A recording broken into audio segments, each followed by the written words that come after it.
9h, 10h30 sur Radio Espace Guidé, retrouvez les grandes gueules ou le débat citoyen sur la radio d'opinion. Savoir et comprendre l'actualité.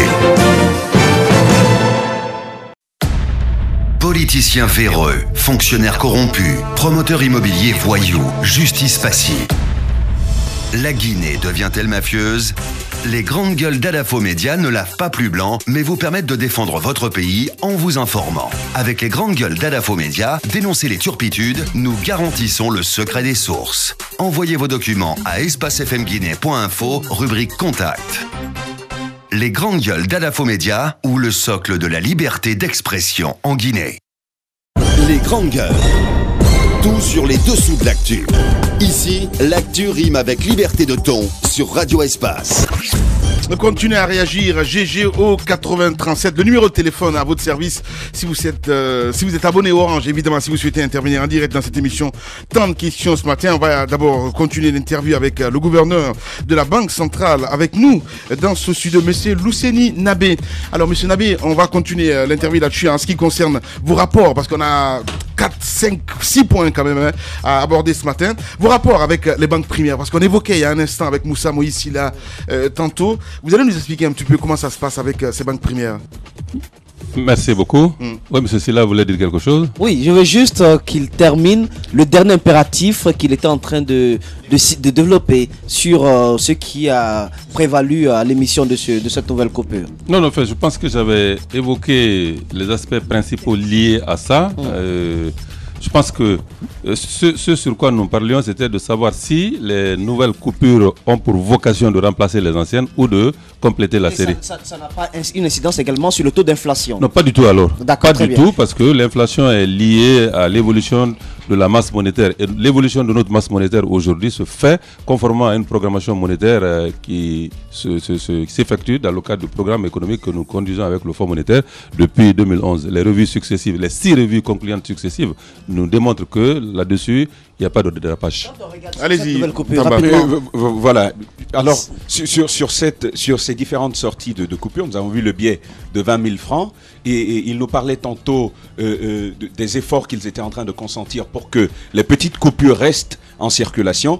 Mais lorsque l'on observe assez bien, aujourd'hui, rien ne s'achète plus à 100 francs. Le plus important, ce serait donc des efforts à consentir dans le cadre de la pérennisation de ces coupures-là ou le renforcement de entre guillemets, la force de notre monnaie, monsieur le gouverneur. Merci beaucoup. Enfin, je ne sais pas si la raison pour laquelle il y a ces récriminations contre les coupures de 20 000, si c'est lié à l'inexistence de petites coupures, ou bien si c'est au fait que ces petites coupures n'ont pas de... Je ne sais pas. Dire n'ont pas de valeur. Je ne sais pas. Ça sert à quelque chose. Je vais vous dire, ça sert à quelque chose. Ça sert à quelque chose. Si vous devez acheter quelque chose à 1000 francs, vous avez la possibilité d'utiliser un billet de 1000, 2 billets de 500 ou 10 billets de 1000, 200. Mais la 10 billets de 100, sauf que quand vous allez, on refuse de prendre. Non, enfin, si on refuse de prendre, vous avez le droit absolu de porter plainte parce que toutes les valeurs faciales de notre monnaie ont cours légal et pouvoir libératoire à la République de Guinée. Très bien. Clair. Monsieur le gouverneur, quand on regarde cette nouvelle coupure, je me pose des questions sur le design. Ça ressemble un peu au franc CFA, si vous regardez bien. Et aussi, c'est une transition en cours. On va bientôt passer au CFA. Ouais, peut-être. Nous voyons aussi les colombes. Vous avez les fameuses colombes qui sont toujours là. Et cette jeune dame, je présume qu'elle est guinéenne. Mais derrière, ce qui frappe à l'œil, c'est qu'à l'État. Un clin d'œil au chef de l'État pour ce méga projet. Bien politique. Monsieur Nabé.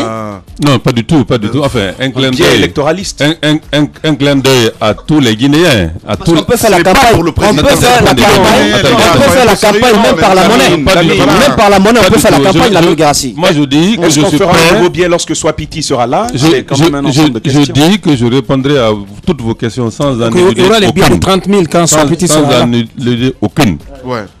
Le design que vous voyez, je crois commencer par la jeune dame. Ça, c'est une jeune Guinéenne. Elle s'appelle comment? Elle s'appelle une Guinéenne lambda. Voilà, c'est aussi simple que ça. Un visage qui peut être de toutes les régions de la Guinée. Les traits tout de sérénité. La femme guinéenne représentant la majorité de la population, un regard serein et décidé, et empreint d'espoir pour le futur de la Guinée. Bien. voyez, c'est cette dame-là. Maintenant, je vais revenir. Ouais. Derrière, il y a le barrage électrique de Caleta. On a collé à l'actualité. Pourquoi Parce que tout simplement, c'est représentatif de notre volonté d'indiquer la nécessité de parvenir à l'autosuffisance au plan énergétique pour constituer la base essentielle du développement industriel. Mais je vais vous dire que ce n'est pas la première fois. Il y avait le barrage de King Kong qui était sur un de nos biais. Il y a un champ de riz mûr sur le biais de 10 000. Il y a la dame de Mali pour démontrer notre potentiel touristique. Ce n'est pas qu'un aspect. Et d'ailleurs, le fait que de biais sortent presque au même moment où le premier groupe de Caleta va être mis sur le réseau, c'est un hasard. Parce que ça, pour que vous voyez un biais comme ça, il a fallu à peu près un an et quelques mois de réflexion, de design, de discussion, d'approbation des preuves, de tirage de sécurité. Maintenant, sur les éléments de sécurité, les éléments de sécurité, c'est extrêmement important. Les éléments de sécurité, ce billet est hautement sécurisé. Un billet de banque. Il ne peut pas être contrefait. Je vais en venir. Un billet de banque. C'est les hommes qui ont fait. Se sent. Quand vous regardez, vous sentez. Non, d'abord à la vue, au toucher. On le sent plutôt dans le sens de sensation que dans le sens d'odorat. Ouais. Et c'est du papier fiduciaire fabriqué à partir du coton. C'est pas du papier ordinaire. Ok. Vous avez ici une impression en lithographie humide pour la plupart des images et une impression appelée techniquement en taille douce. C'est cette impression qui donne le relief. Touchez le chiffre 20 000. 20 000 là, 20 000. Vous voyez cette rugosité qui est sur le chiffre. C'est ça qu'on appelle impression en taille douce. Ça existe aussi au niveau de ces écritures-là. Quand vous touchez, Banque centrale de la République de Guinée. Alors ça, si quelqu'un, parce qu'ils le font par photocopie, essaie de photocopier, des images peuvent sortir, mais ces éléments ne peuvent pas être rendus. Ouais. Ça, à l'œil nu, on peut le savoir. On peut, quand vous avez cet oiseau-là, vous regardez comme ça, vous avez une couleur. Si vous l'inclinez, vous avez une autre couleur. Une autre couleur, effectivement. Affirmateur. Alors, c'est ce qu'on appelle le système d'encre optiquement variable. Monsieur le gouverneur, si cette question, je vais dire, vous a tordé quelque part à dire il faut sécuriser ce billet de banque, c'est très important. C'est parce qu'il y a eu des failles à un moment donné. Si on revenait un petit peu dessus, c'est très important. Des failles. Des conteneurs, justement. Des conteneurs provenant de la Chine et tout ça. C'était des histoires. Justement. C'était des histoires. Parlons-en. C'est à cause de ces rumeurs que nous avons été amenés à remplacer les coupures de billets verts par les coupures de billets rouges. C'est l'une des raisons. D'accord. Parce que tout simplement, d'abord, c'est vrai. C'est pas avéré? Non, je vais vous dire. Ouais. Je vais répondre à toutes les questions autant que possible. J'espère que je serai à même de le faire. D'abord, les premières commandes de billets verts ont été faites dans l'urgence. La Banque centrale était sur le point d'être à rupture de stock en 2007. Ouais. On a commandé les billets de 10 000 pour approvisionner nos caisses. Mais ça prend du temps pour la fabrication avec tous ces éléments de sécurité. Ouais. Je vais vous dire aujourd'hui que la Banque centrale a donné son accord aux fabricants pour nous livrer des billets de 10 000 imprimés seulement en lithographie humide, pas avec la taille douce. Mais justement, alors... Non, attendez.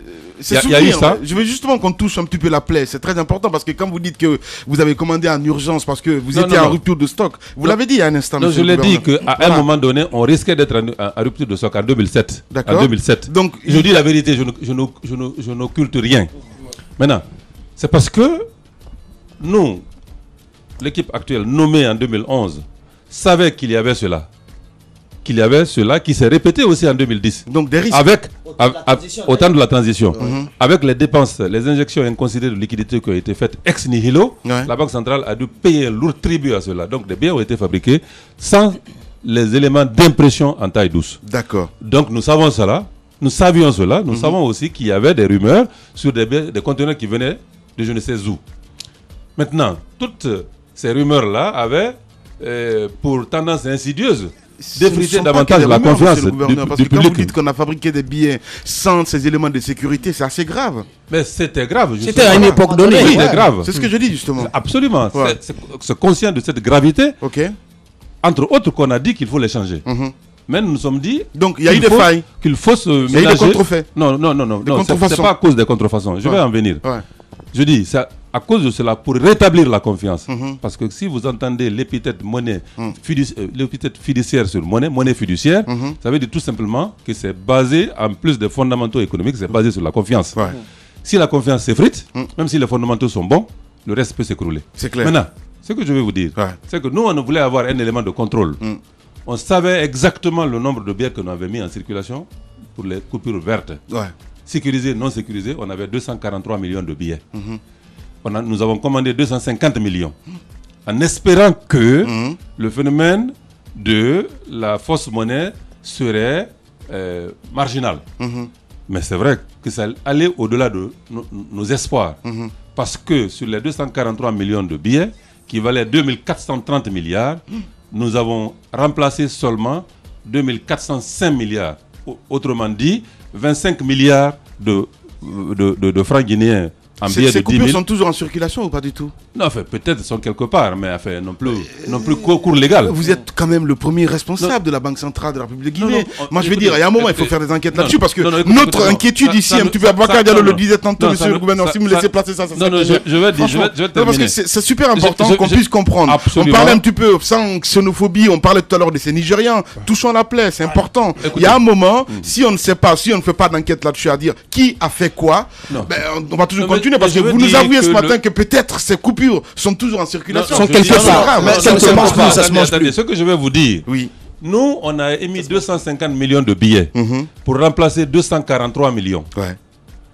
Sur les 243 millions qui étaient en circulation, il y a à peu près 2 500 000 billets qui ont manqué à l'appel. Donc, ça veut dire qu'il n'y avait pas de fausses coupures ou il n'y a pas de falsification à grande échelle. Sinon, on nous aurait présenté... Mais rassurez les Guinéens que ces coupures-là ne sont plus en circulation. Non mais écoutez, si on n'a pas les 2 500 000 qui manquent à l'appel, nous, au contraire, ça représente un élément de gain pour nous, nonobstant le coût qu'on a utilisé.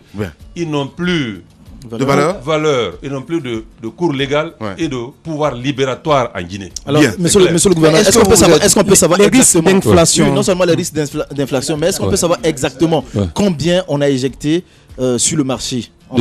C'est 20 000. Combien de milliards ça fait exactement sur le marché? Je dois vous dire la vérité que l'émission est progressive. Donc je ne peux pas dire hier ce qu'on a mis. Je sais seulement que... Mais qu'est-ce qui est prévu? Non, je sais seulement qu'on a commandé une certaine quantité et que l'émission sera progressive. L'émission sera progressive au fur et à mesure du retrait d'autres coupures. Parce qu'on a dans nos caisses des valeurs extrêmement importantes dans toutes les coupures qui sont destinées à être triées. Une partie remise en circulation, l'autre partie annulée et détruite.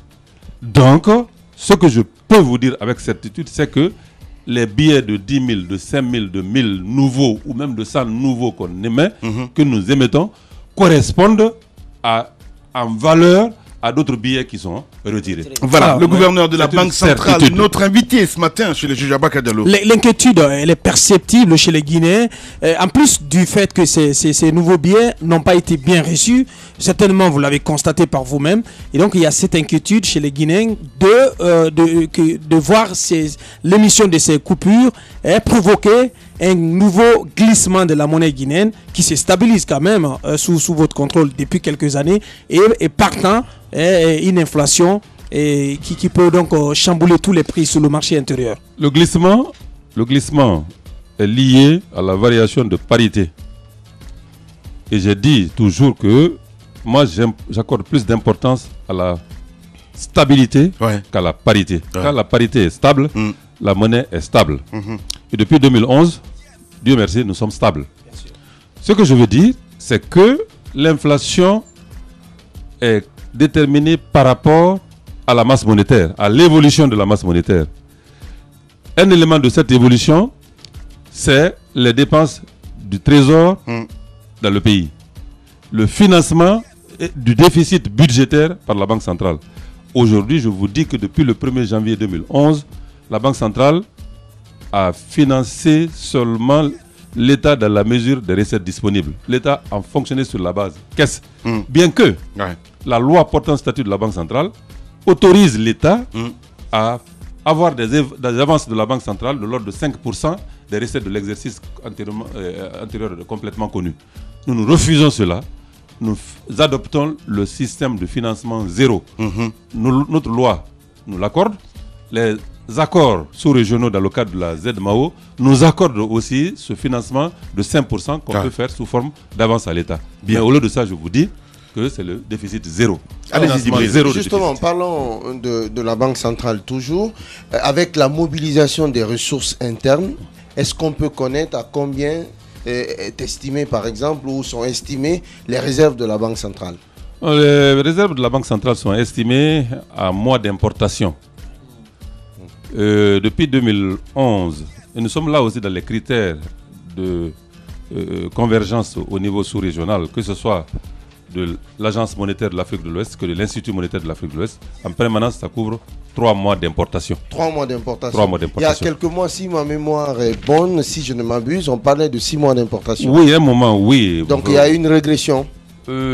Régression parce que, qu'est-ce qu'on peut l'appeler comme ça par rapport à un objectif donné? Si l'objectif c'est 3 mois d'importation, il faut être au moins à 3 mois d'importation. Oui. On avait des réserves plus importantes, on a fait des dépenses plus importantes, dont les dépenses en devises, parce qu'il faudrait savoir qu'il y a le budget de l'État qui fédère ou qui met ensemble les recettes et les dépenses annuelles de l'État. Il y a le budget en devises de la nation qui est tenu au niveau de la Banque centrale, qui met en face les recettes en devises du pays et les dépenses en devises du pays. Et comme les dépenses en devises du pays sont financées à même ces réserves-là, il va sans dire qu'elles ne sont pas statiques. Voilà. Elle évolue. Monsieur le gouverneur de la Banque centrale, notre invité ce matin, on va essayer de toucher à autre chose, parce qu'on a parlé de cette nouvelle coupure, 20 000 francs guinéens. On s'intéresse à la Badam Tamba. Justement, la Banque centrale, comme on aime à l'appeler la mère des banques, c'est aussi, dites-moi si je me trompe, le sauveteur de celle-ci en cas de force majeure particulière. Et dites-nous finalement, on aimerait savoir ce que devient le dossier Badam et quel est le rôle que vous avez joué à l'intérieur.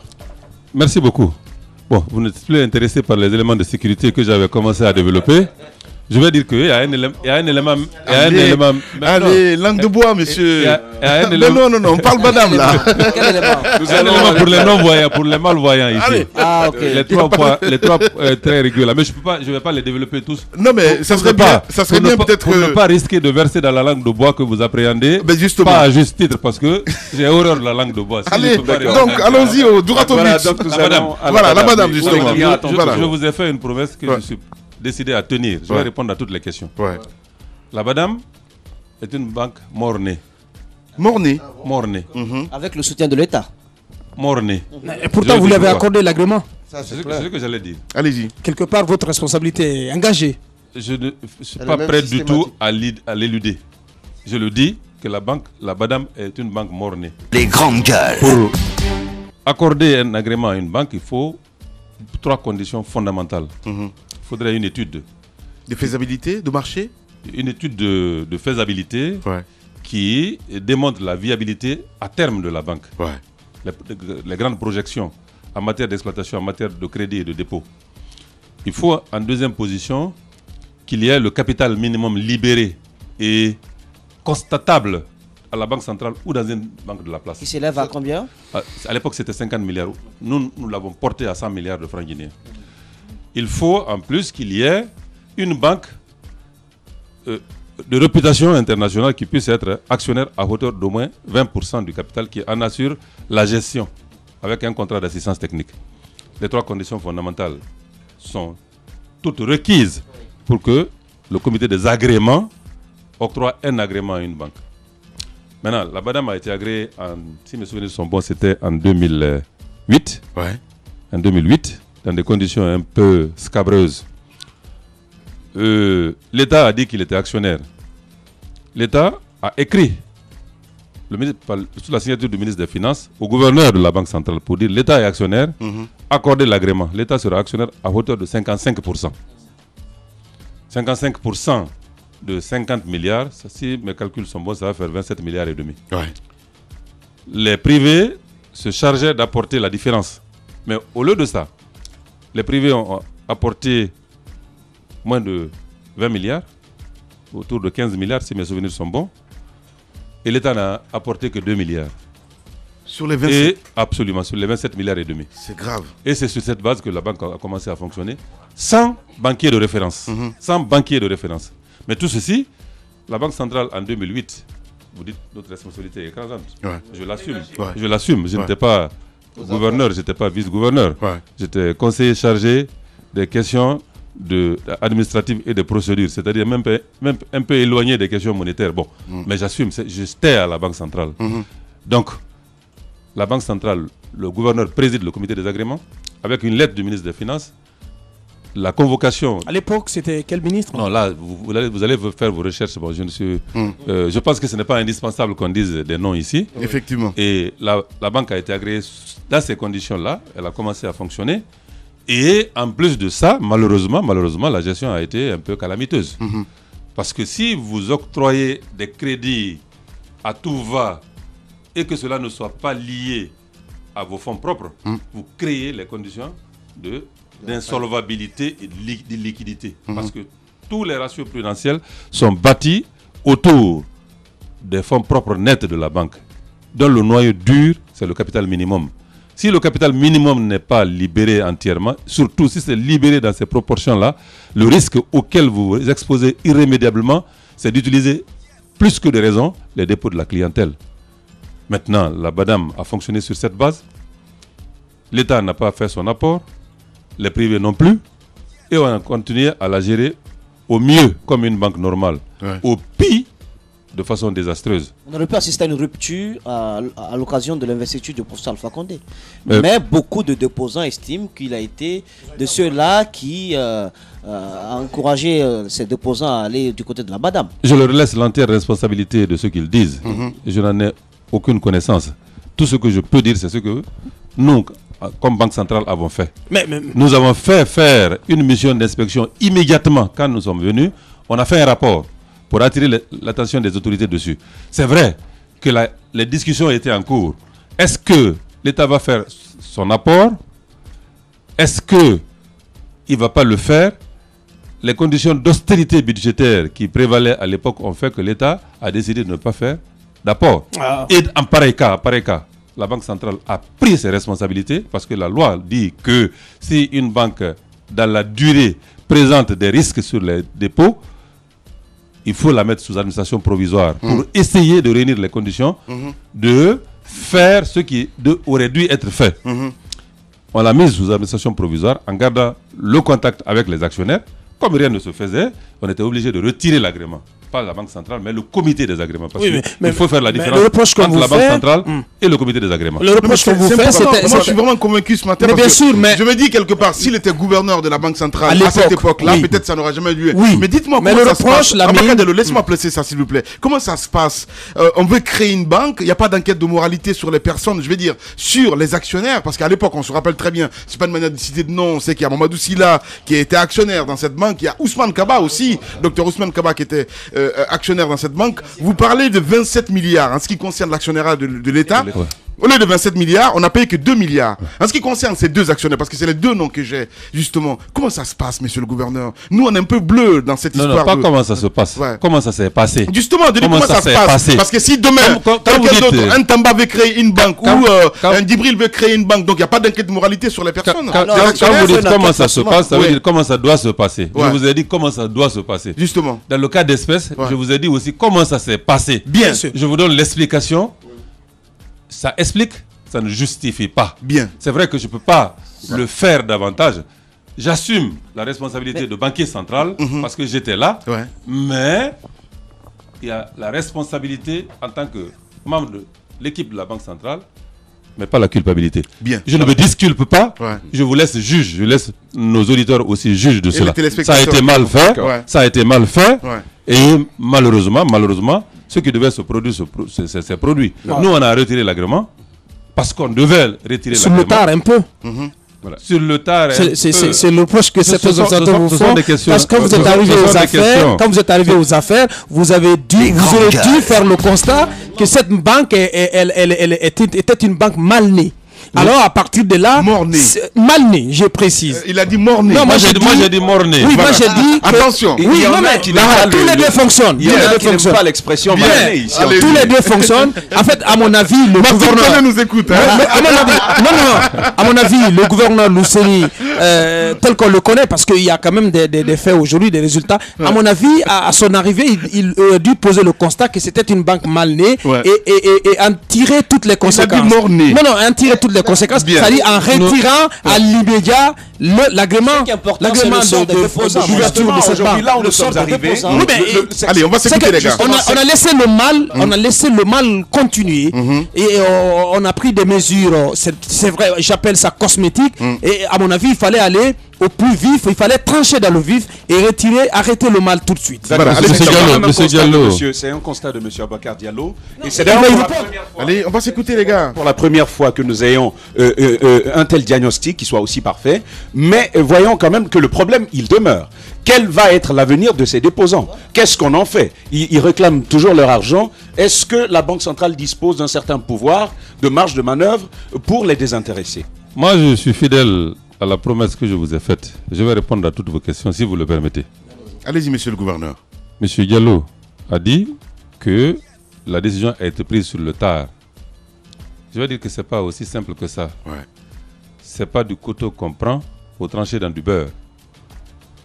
Ce que je peux vous dire avec certitude, et vous avez le loisir de le vérifier, nous on a été nommés le 27 décembre 2010. Nous avons pris service le 3 janvier, si mes souvenirs sont bons. Et nous avons pris les dossiers en main dans tous les compartiments de la gestion de la Banque centrale, en tant que banque des banques, en tant qu'entreprise aussi. Et nous avons envoyé une mission d'inspection. Vous pouvez le vérifier. La mission d'inspection obéit à un certain nombre de principes. Vous allez vous demander d'abord sur la base de l'inspection. Je dois revenir un peu en arrière si le temps nous le permet. C'est ça le problème. Là, ouais. L'inspection d'une banque comporte les deux aspects, vérification sur pièce et vérification sur place. C'est pourquoi les banques sont tenues de transmettre à la Banque centrale mensuellement leurs états financiers que la Banque centrale examine. Sur la base de ces états, nous nous sommes rendus compte qu'il y a des problèmes. Et donc nous avons essayé, cherché à approfondir les investigations. Il fallait envoyer une mission d'inspection sur place.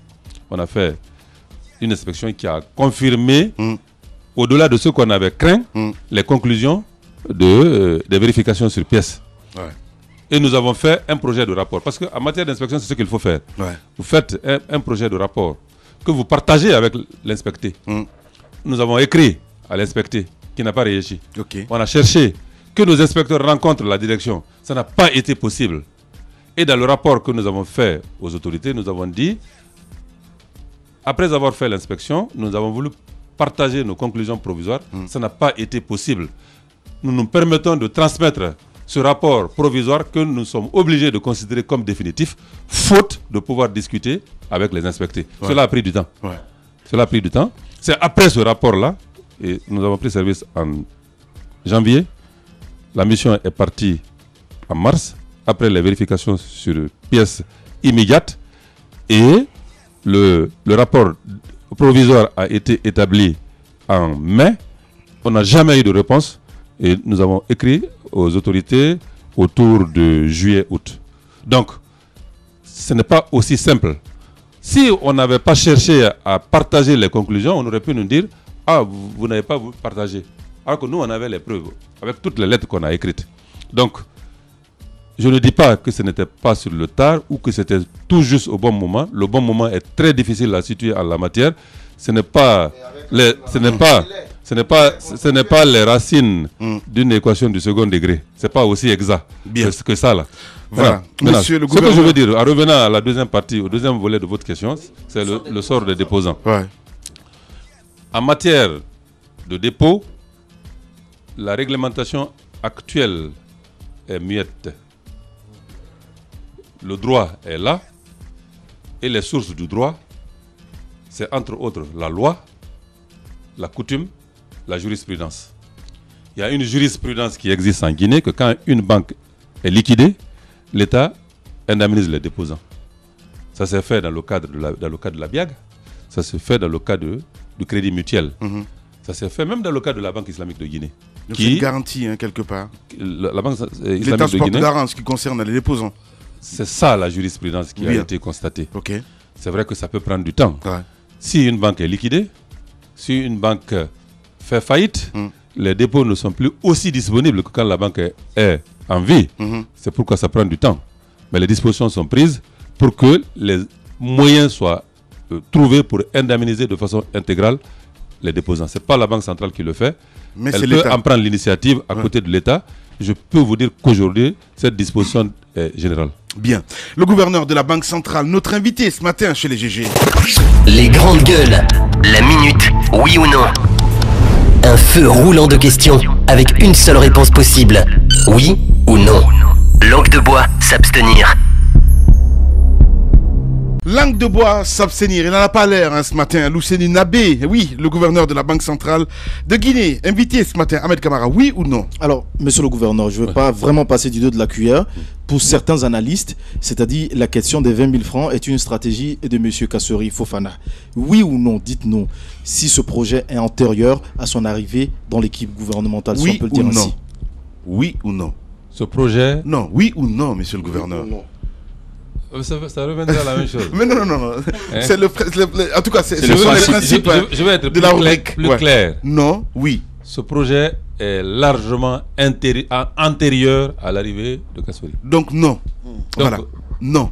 Strictement non. Voilà. Allez Moussa. Vous ne trouverez pas la preuve du contraire. Ben voilà, non, il n'y a pas de problème. C'est juste une question. Personne ne la trouvera. Voilà, allez-y Moussa. Oui, non, il y a énormément de dessous encore, non révélés au grand public, sur l'avion qui a mis au grand jour le spectacle de la Banque centrale sur le tarmac de l'aéroport de Dakar. On a parlé de la saisie d'un montant. Oui ou non, c'est de l'argent sorti d'une certaine magouille et non justifié? Non. Voilà. Tamba. Alors, définitivement non. Voilà. Bien. Mais je souhaiterais quand même dire que ce problème pour nous est clos. Voilà. Ah oui? À la session budgétaire de l'Assemblée, la question m'a été posée par certains députés de l'opposition. Bon. Et ils sont dans leur rôle. Voilà, vous allez avoir quelques minutes, monsieur le gouverneur. Après, il dira où cet argent est parti. Allez, je veux dire tout simplement que c'est déjà dans nos comptes. Nous avons déposé les relevés au niveau du président de l'Assemblée nationale et avons demandé aux députés d'aller les consulter quand ils veulent. Et depuis, on n'a plus aucune nouvelle. Allez-y, Tamba. Voilà, oui ou non? Sur l'indemnisation des déposants de la BADAM. Vous étiez un client de la BADAM? Non, mais non. Okay. Non, mais c'est un client. Qu'est-ce que ça veut dire? Je l'ai vu là-bas plusieurs fois. Il y a beaucoup de personnes qui se plaignent et qui attendent que les choses puissent bouger. Oui ou non? Voilà. Les déposants de la BADAM devront encore attendre. Oui ou non? Oui. Voilà. Oui ou non, si je ne m'abuse, passer de 6 mois d'importation à 3 mois, est-ce le signe de l'augmentation du train de vie de l'État? Non. Aboubacar. Moi, je pose une question sur Yetemali Pride Finance. Oui ou non, à l'époque de cette grève, il y a environ 1 an, et qui a été déclenchée par la centrale syndicale des banques, oui ou non, la FESABAG était allée trop vite en besogne en disant que Yetemali était une IMF qui se portait mal? Oui. Oui. Ahmed Kamara, dernière question. Alors, oui ou non, aujourd'hui, si les choses ne se passent pas comme vous voulez, on risque d'enregistrer une inflation avec la mise en circulation de ce nouveau billet de 20 000? Non. Oui ou non, il y a un partenariat entre la Banque centrale et Affluent First Bank pour les frais liés au paiement des transactions douanières? Non. Allez, monsieur le gouverneur, donc oui ou non, comme le disait il y a quelques jours monsieur Sidi Touré, la Guinée est en récession? Non. Voilà, c'est simple. Allez, monsieur le gouverneur, plusieurs caméras dans ce studio. Nous sommes pris par le temps, malheureusement, on doit laisser l'antenne. Vous avez cette caméra, évidemment, vous adressez à ce peuple. Le peuple de Guinée vous écoute. Non, écoutez, enfin, je veux dire tout simplement que, en tant que Banque centrale, nous avons été un petit peu surpris par les réactions qui nous revenaient en ce qui concerne l'émission de la nouvelle coupure. C'est dans notre esprit un élément de commodité de plus dans les transactions. Et c'est pourquoi, fidèle à le principe que nous avons toujours voulu respecter, c'est-à-dire basé nos décisions de politique monétaire sur nos propres études. On avait fait une étude qui comprenait une enquête sur un échantillon représentatif de la population guinéenne. Et il s'est avéré que 75% étaient favorables à une coupure supérieure. Donc, j'invite les Guinéens à faire confiance en leur monnaie depuis le départ, comme depuis le départ. Monnaie qui est symbole de souveraineté. La souveraineté monétaire est un élément incontournable de la souveraineté tout court. Votre banque centrale est là pour essayer de réunir les conditions propres à assurer une gestion monétaire saine en vue, contre vents et marées, de protéger votre pouvoir d'achat. Les actes qui sont pris vont dans ce sens et pas dans un sens contraire. Merci beaucoup, monsieur le gouverneur, d'être passé dans cette émission. Qu'est-ce qu'on n'a pas dit? Qu'est-ce que vous souhaitez dire qu'on n'a pas peut-être posé la question? Non, enfin, vous parliez de rapport avec les banques commerciales. Bon, je crois que le temps ne nous permet pas de le faire. Enfin, je dis tout simplement. Parce que rapidement, sur le cas des transitaires, on nous apprend que les versements en espèces ne s'effectuent plus du côté de la Banque centrale. Et ils sont très agités ce matin, les transitaires. Ils se demandent pourquoi tellement d'appels, c'est incroyable. Du côté d'Afriland First Bank. Vous pouvez nous donner quelques explications? Non, ça, c'est pas notre domaine. Voilà. Nous constatons, en tant que Banque centrale, de recevoir les versements de toutes les relations du Trésor. C'est au Trésor de dire la manière par laquelle il veut être payé. Voilà. Merci beaucoup, monsieur le gouverneur. Allez. Toutes les banques se portent bien en Guinée aujourd'hui? Le système bancaire guinéen se porte globalement bien. Qualité de service, c'est autre chose. On aura le temps d'en parler une autre fois. Avec plaisir. Cette fois-ci avec une émission spéciale sur Espace TV. Merci, monsieur le gouverneur, d'être passé dans l'émission. Les juges continuent. Politiciens véreux, fonctionnaires corrompus, promoteurs immobiliers voyous, justice passive. La Guinée devient-elle mafieuse? Les grandes gueules d'Adafo Média ne lavent pas plus blanc, mais vous permettent de défendre votre pays en vous informant. Avec les grandes gueules d'Adafo Média, dénoncez les turpitudes, nous garantissons le secret des sources. Envoyez vos documents à espacefmguinée.info, rubrique Contact. Les grandes gueules d'Adafo Média, ou le socle de la liberté d'expression en Guinée. 9h, 10h30 sur Radio Espace Guinée, retrouvez les grandes gueules ou le débat citoyen sur la radio d'opinion. Savoir et comprendre l'actualité. Les grandes gueules. Tout sur les dessous de l'actu. Ici, l'actu rime avec liberté de ton sur Radio Espace. Voilà, les GG continuent. Nous avons encore 10 minutes. Voilà, beaucoup de messages ce matin.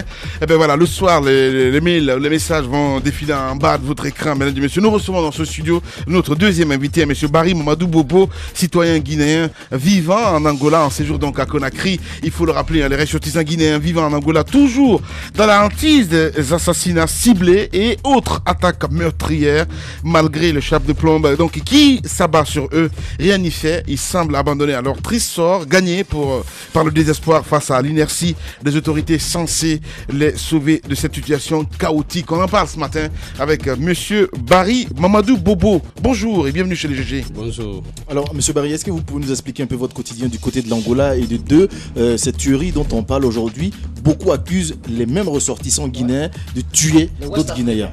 D'être complices. Oui, bien sûr, vous avez parfaitement raison. Moi, par exemple, j'étais en Angola, ça fait au moins 2 ans. L'année à laquelle j'ai terminé mes études, j'ai jugé nécessaire de quitter le pays pour aller faire un peu en Angola. Mais ce que M. Abokar vient de nous dire ici, c'est très important. Parce que le premier ennemi de nous Guinéens, c'est nous-mêmes, en Angola. Bien sûr, vous avez entendu beaucoup de tueries là-bas, c'est vrai. Mais n'oubliez pas aussi, les autorités angolaises nous fatiguent nuit au jour. Quand ils rentrent dans ta boutique, ils te trouvent, ils te demandent directement de payer une somme de 1500 ou 2500 $. Sur le coup, si tu dis que tu n'as pas de l'argent, tu essaies de fuir. Il y a certains même qui tirent leurs armes pour te tuer en flagrant délit. Les autorités angolaises elles-mêmes, les services de sécurité ou l'immigration, les services d'immigration? Il y a le service d'immigration, il y a ce qu'on appelle là-bas le DEFA, il y a ce qu'on appelle le policier, la police économique et tant d'autres. Vous voyez, ils sont nombreux. Mais une fois qu'ils te trouvent, et leur rôle c'est quoi? C'est directement demander l'argent. Il dit, Toi, par exemple, tu es un étranger, qu'est-ce que tu es venu foutre ici? Ça se fait de façon légale avec des documents à l'appui ou bien de l'argent payé sans reçu? Sans reçu. Il ne se demande même pas de reçu sur ça. C'est un contrôle au faciès, c'est-à-dire à travers le visage ou quoi? Non, bien sûr, c'est à travers le visage qu'il te reconnaît. Dès qu'il rentre, il dit ah, c'est né. Leur rôle, c'est quoi? Tous les étrangers qui se trouvent là-bas, surtout nous les West-Africains, on ne connaît pas Maliens ou Guinéens ou Sénégalais. Ils ont résumé tout. Alors, vous semblez être abandonné à votre triste sort. Les autorités censées vous sauver de ça. Et récemment, le ministre Bantamaso était sur place. En sa présence, même un Guinéen a été tué. Quelle action a-t-il posé auprès des autorités angolaises pour quand même vous tirer de cette situation dangereuse? Très bien. Là aussi, lorsque le ministre, M. Bantamaso, était en Angola, j'étais à Viana-Villa, dans une commune là. J'ai jugé nécessaire d'aller le rencontrer et on a échangé avec lui un peu. Mais moi, je pensais que M. Bantama est parti juste pour résoudre les problèmes des Guinéens vivant en Angola. Mais il a raté catégoriquement. La première des choses qu'il a fait, c'est quoi? Directement dans le cadre de la réconciliation. Il a laissé le problème là-bas. Il s'est lancé dans un autre problème. On a dit, monsieur le ministre, mais c'est pas comme ça qu'on doit faire. Moi, j'étais avec lui. J'ai échangé avec lui. Il n'a pas rencontré les autorités angolaises? Bien sûr, il l'a fait. Mais c'est après avoir crié sur lui qu'il a pu faire. Voilà. Allez, on va continuer ce débat. Malheureusement, la radio, c'est l'heure. Je dois rendre l'antenne, s'il vous plaît, les gars. Voilà. Demain, on va se retrouver pour un autre numéro. Passez une excellente soirée sur Espace TV. Au revoir.